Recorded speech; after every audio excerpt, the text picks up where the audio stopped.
د فیملی کنه هغه هم شبيسي ته راتلی شي ځکه د زنانو د اشنیلو چې ډېر زیات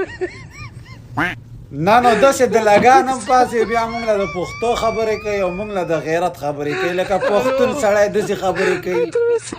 وایي چې دا شنې لیچې وایي د زنانه و ډېرې خوښې نو مسافر خو وس نه کېږي چې زنانه وله ته راواله لیچې به موږ په خپلو روغوالو په تندر یې مه لګوه خیال دې دی ځکه چې ته به فلوس کماو کي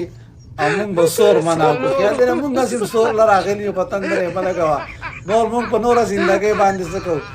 دا د لګان دا د وسان دا پرواګن یعنی سیدعلي شاه په کنځه او زه به تلم خلکو ته منت کوم وایي دا سیدعلي شاه قلار کوي دا ما خود خوړل دي چې ما ستانه سیدعلي شاه قلار کړی دی چې ته په هغه وخت کې سیدعلي شاه غو لري که نه نن به تا دا بېعزت او دا سپکې خبرې نه کولې او چې بیا د لیچې راوړو بیا قوم ته داسې وایي چې دا لیچې د ښځو خوښې نو مسافرو څه خو ښځې نشته خو ښځې وله مخکني شان ته کې ته را پیدا که او لیچې خیر د مسافر په خپلو روپو واخلي